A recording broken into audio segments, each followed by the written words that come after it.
சில காரணங்களால் வந்து நேற்று ரிவ்யூ போடலை. பட் ஆனால் இன்றைக்கி எபிசோடை விட நேற்று எபிசோட் நான் இன்றைக்கி பார்த்தப்போ ரொம்பவே சுவாரஸ்யமாக இருந்துச்சு. மிஸ் பண்ணிட்டோமேன்ற மாதிரி தோணுச்சு.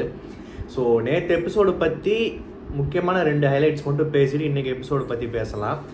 இந்த பார்வதிக்கும் கமருதீனுக்கும் இந்த சண்டை நடக்குதுல்ல, அதை பார்க்குறப்போ ஒரு மாதிரி குஷியாக ஜாலியாக ஒரு மாதிரி என்டர்டெய்னிங்காக இருக்குது.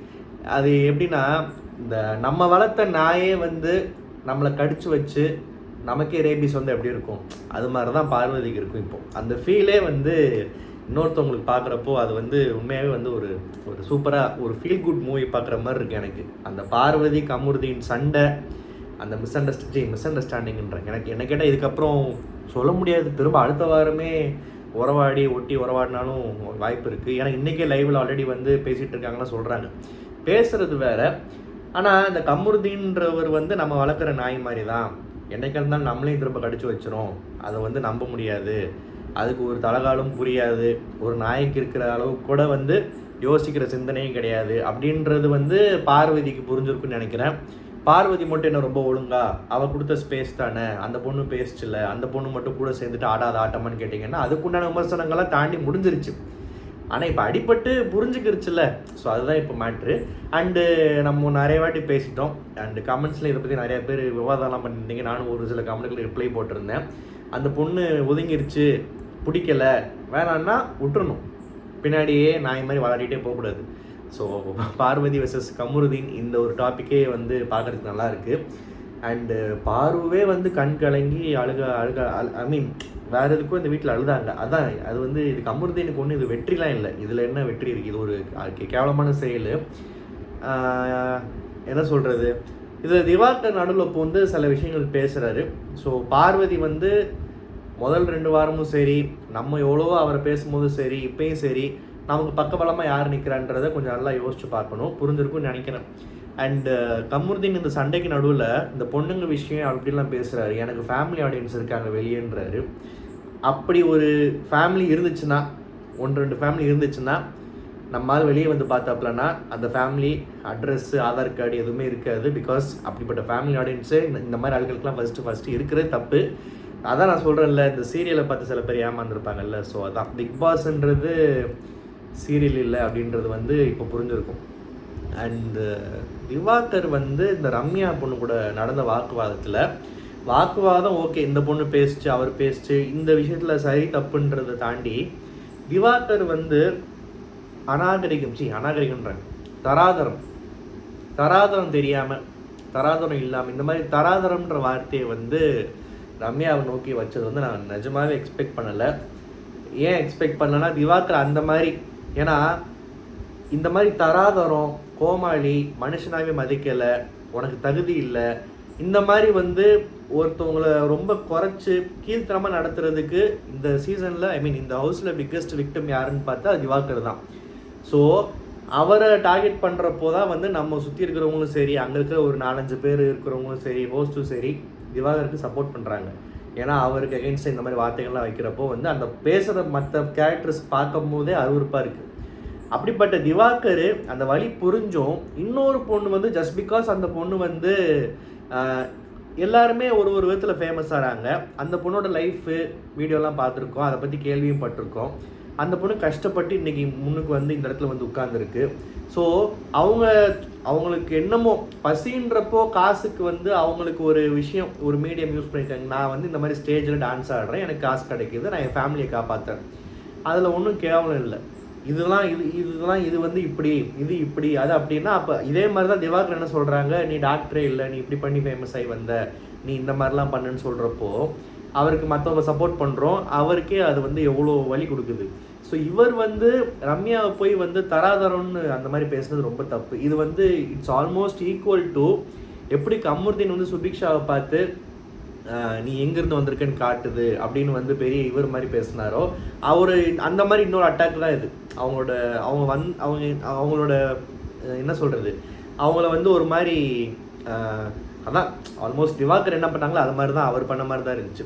ஸோ திவாகர் இந்த மாதிரி வார்த்தை விட்டு தப்பு, அந்த விட்ட வார்த்தையை உடனே தப்புன்னு உணர்ந்து மன்னிப்பு கேட்டு அதை மற்றவங்க சொல்கிறத காது கொடுத்து நம்ம தப்பு பண்ணியிருக்கோன்றதை அட்லீஸ்ட் உணர்ந்துருக்கலாம். பட் ஆனால் ரொம்ப எனக்கு என்னமோ இந்த 2-3 நாளாக திவாகர் வந்து ரொம்ப படப்படன்னு பேசிடுறாரோ, ரொம்ப சவுண்டு விடுறாரோ, மற்றவங்க சொல்கிறத கேட்க மாட்டேறோன்னு தோணுது. அதே இந்த 2-3 வாரம்னா இதுக்கு முன்னாடி எவ்வளோ சவுண்டாக பேசினாலும் சரி, படப்படன்னு பேசினாலும் சரி, கோவப்பட்டாலும் சரி, தான் மேலே நியாயம் இருக்கிறப்போ அது பார்க்குறதுக்கு நமக்கு எரிச்சலாகவே இருக்காது. நல்லா பேசுன்ற மாதிரி தான் இருக்கும்.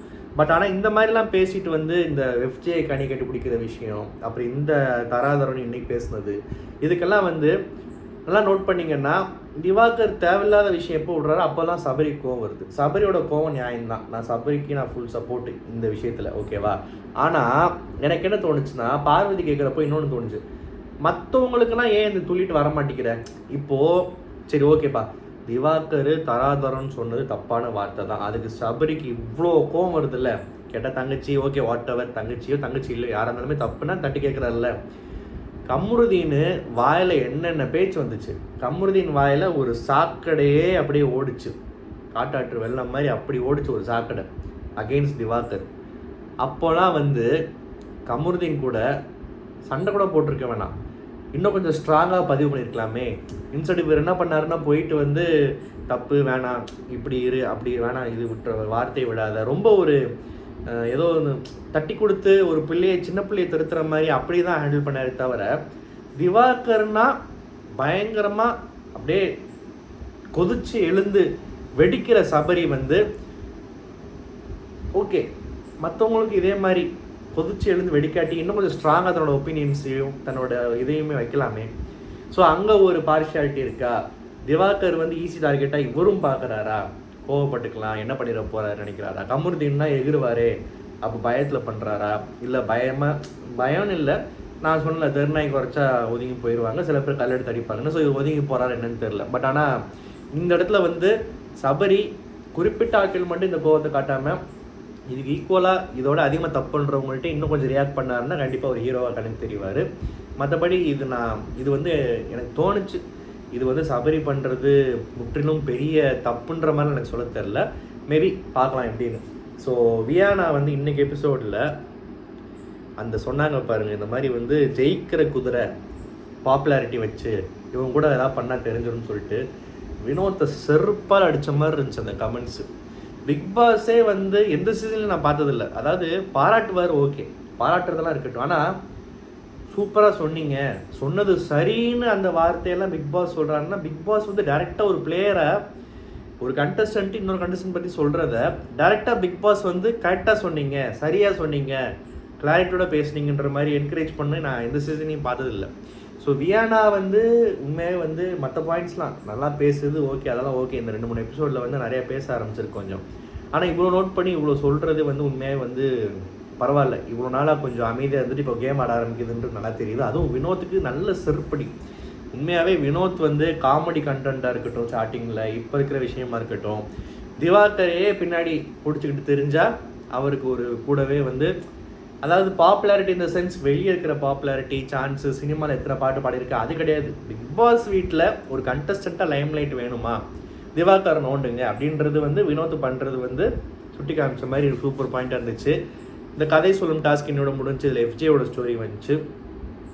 நம்மளால் டிவிலேயே பார்க்க முடியல, பார்த்தா 2 மணி நேரம் 2.5 மணி நேரம் பேசி வச்சுருக்கான் ஒரு படம் அளவுக்கு. சரி என்னடா அதில் அது சரி, ஒருத்தவங்க 2 மணி நேரம் பேசியிருக்காங்கன்னா முக்கியமான ஹைலைட்ஸை தானே ட்ரிம் பண்ணி எபிசோடில் போடுவாங்க. அதில் என்னடா முக்கியமான ஹைலைட்ஸ் ட்ரிம் பண்ணி போட்டிருக்காங்கன்னு பார்த்தா, இவர் கக்கூஸ்லேருந்து வந்து ஸ்டேஜில் ஏறியிருக்காரு, அப்புறம் ஸ்டேஜில் இறங்கியிருக்காரு, திரும்ப இவர் ஸ்டேஜில் ஏறியிருக்காரு, ஹிப்ஹாப் பாதி ஏறியிருக்காரு, அப்புறம் அவர் கையை பிடிச்சி இவர் இறக்கி கூட்டு வந்திருக்காரு, 2 பேரும் கேப் பிடிச்சி போய் வேறு ஏரியாவில் போய் 2 பேரும் சேர்ந்து இன்னொரு ஸ்டேஜில் ஏறி நின்றுருக்காங்க.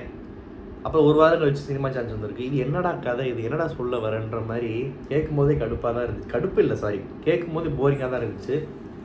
இருந்தாலும் ஒருத்தன் கதை சொல்கிறப்போ இப்படி எந்திரிச்சு போய் ஒரு அவமதிக்கிற மாதிரி மூஞ்சியை வச்சுக்கிட்டு ரியாக்ட் பண்ணுன்ற அவசியம் இல்லை. ஸோ பார்வதி பண்ணது கொஞ்சம் தேவையில்லாத மாதிரி தான் இருந்துச்சு. பார்வதி பண்ணுற ரியாக்ஷனை விட பார்வதி இப்படி பண்ணுதேன்னு பிரவீன் அதை பார்த்து முறைச்சது தான் இன்னும் காமெடியாக இருந்துச்சு.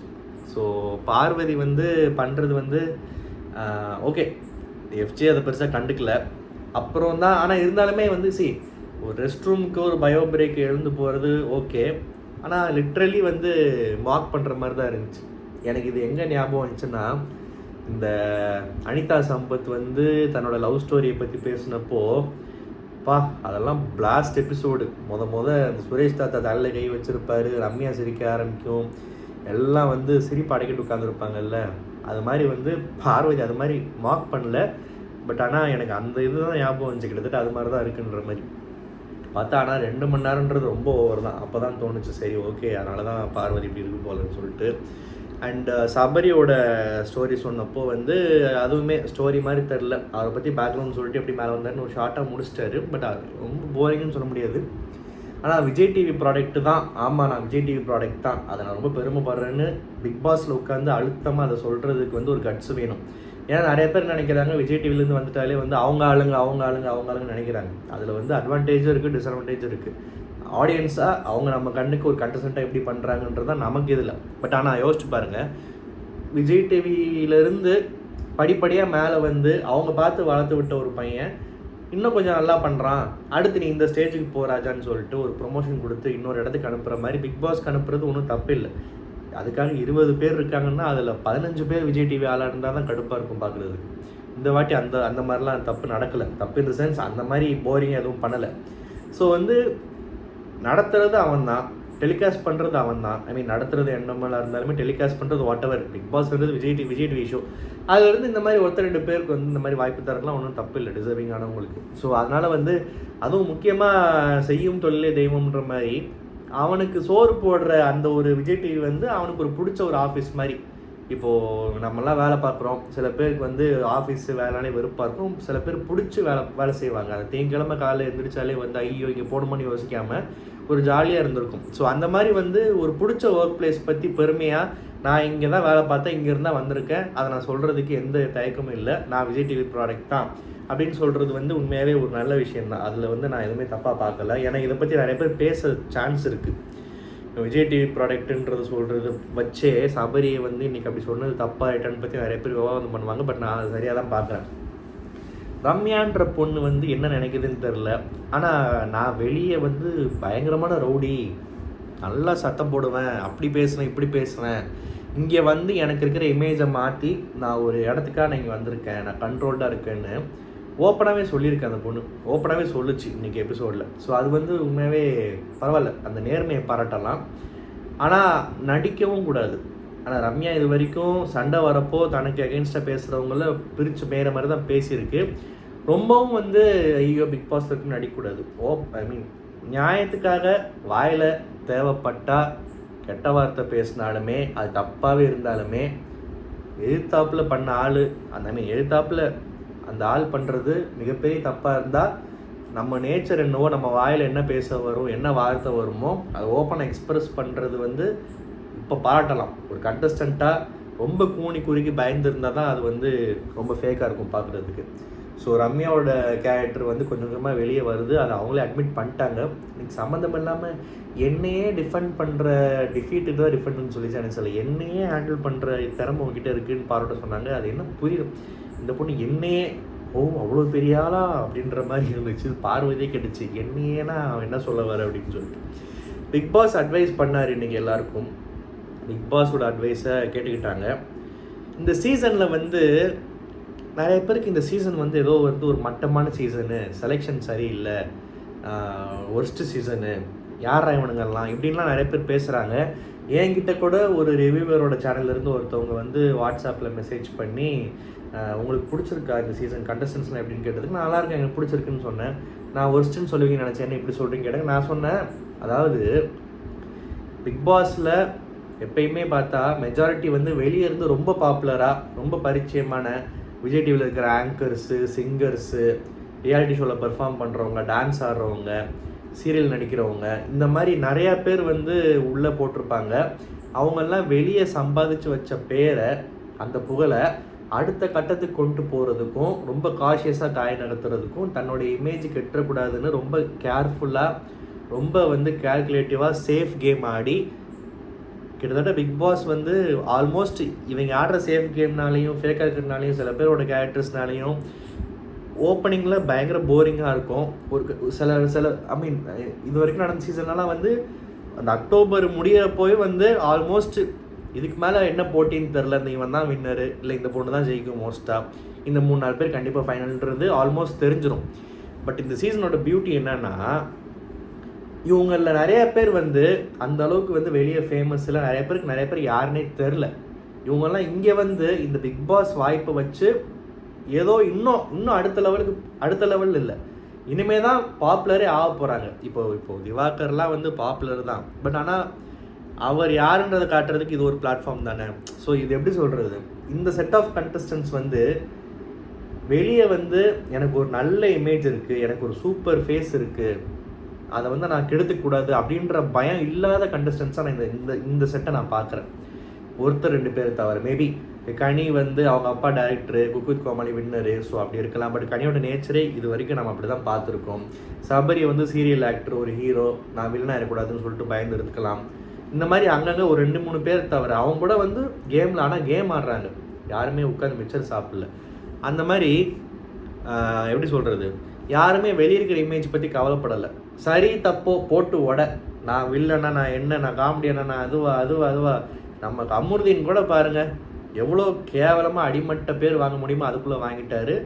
அவரையும் பாராட்டலாம், ஏன்னா நடிக்கலைல்ல, நான் என்னவோ நான் அப்படியே இருக்குன்ற மாதிரி ஏதோ காட்டுறாருல. திருந்தா ஜென்மன்றது வேறு. பட் ஆனால் கமருதீன்னா நான் பார்த்தீங்களா, நான் இவ்வளோ கேவலமானவன், ஏமாந்தீங்களா சீரியலில் அப்படின்னு அவர் காமிச்சிட்டார்ல, அது ஒரு உண்மையாகவே அதை பாராட்டணும்ல.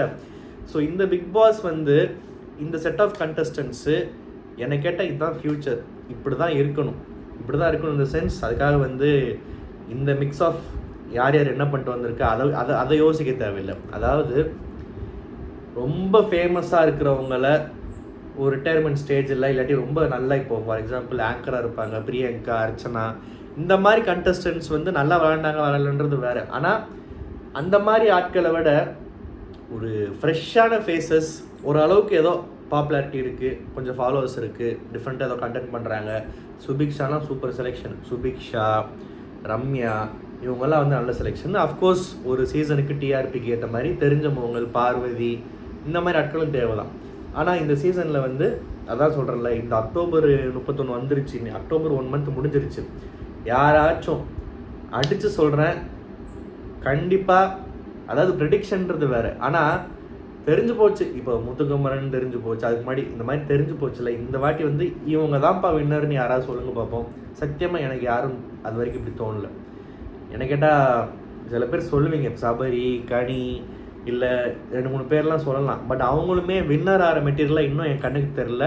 கன்ஃபார்மாக வின்னர்னு சொல்கிற அளவுக்கு யாருமே இன்னும் வெளியே வரல.